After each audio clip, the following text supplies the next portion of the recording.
महाराज जी, कभी कभी मैं अपनी नौकरी और अपने भविष्य को लेकर असुरक्षित महसूस करता हूँ और ये असुरक्षा मुझे बहुत परेशान करती है। इस चिंतन असुरक्षा को दूर करने के क्या लिए है मैं कि क्या कर जब तक भगवान का भरोसा नहीं होता तो जीव फिर अपनी हैसियत से चिंतन करता है तो उसे परेशानी हो जाती है। देखो, हम एक प्रसंग सुनाते हैं। भीष्म पितामह जिस समय सेनापति बने, दुर्योधन के कौरव पक्ष के सेनापति, तो रोज 10,000 महारथी मारते थे। 10,000 महारथी भीष्म जी, महान धनुर्धर, लेकिन एक भी पांडव को खरोच नहीं आती थी। तो दुर्योधन जल जाता।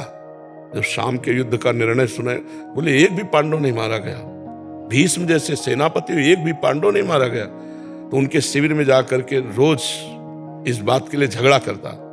तो भीष्म जी भाव में आए तो 5 बाण निकाल के रख दिए और कहा, कल मैं यदि जीवित रहा तो 5 पांडवों का वध निश्चित समझो। अब ये खबर फैल गई पूरे दोनों शिविरों में कि भीष्म ने प्रतिज्ञा की, कल 5 पांडवों का वध होगा।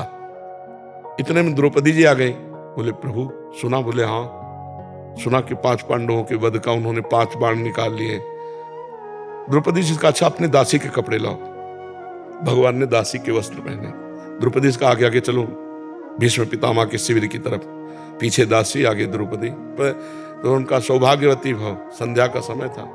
तो द्रौपदी जी ने हटाया और कहा कि आप प्रण करते हो सौभाग्य उजाड़ने का और आशीर्वाद देते हो सौभाग्यवती भाव का। हम क्या माने कि कौन सा भीष्म सत्य है, सौभाग्य उजाड़ने वाला या सौभाग्य देने वाला? भीष्म जी का माला छूट गया।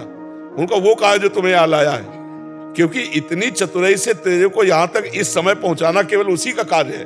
भीष्म जी खड़े हो गए और देखा तो दरवाजे में दासी बने खड़े थे भगवान। भीष्म जी ने जब देखा तो कहा, बेटी तेरे सौभाग्य को कौन उजाड़ सकता है? हम जैसे सैकड़ों भीष्म तो भी नहीं उजाड़ सकते, जिसका रक्षक ये गोविंद तुम्हारे लिए दासी बन के आया है। अब भगवान लौट करके आए तो देखा पांडव चैन से सो रहे हैं। तो पांडवों को जगाया। उनका भीष्म ने प्रतिज्ञा की है 5 पांडवों को मारने की। बोले, हाँ पता है। बोले, तुम चैन से सो क्यों रहे हो? बोले, जिसके तुम रक्षक हो तो चैन से हम सोए, आप खुद व्यवस्था करो। तो समझ रहे हो ना, अगर भगवान का भरोसा है तो चैन से सोगे, वो व्यवस्था खुद कर देंगे। और भगवान का भरोसा नहीं तो अपनी परेशानी, अपनी जिम्मेवारी लेने पर हम परेशान हो जाएं, क्योंकि हम मनुष्य हैं। हमारी क्षमता ईश्वरीय शक्ति के आगे नहीं है। अगर ईश्वर का, तो ईश्वरीय शक्ति के आगे किसी का ऐसा नहीं कि कार्य बिगड़ जाए, सदैव बनते ही पाया गया है। तो आप भगवान का भरोसा लीजिए, चिंता मत कीजिए, थोड़ा नाम जप कीजिए और भगवान के आश्रित रह के होगा वही प्यारे जो राम जी को भाएगा। और राम जी है मंगल भवन अमंगल हारी। अमंगल हो नहीं सकता, हो ही नहीं सकता, तो इसलिए भगवान के भरोसे रहिए।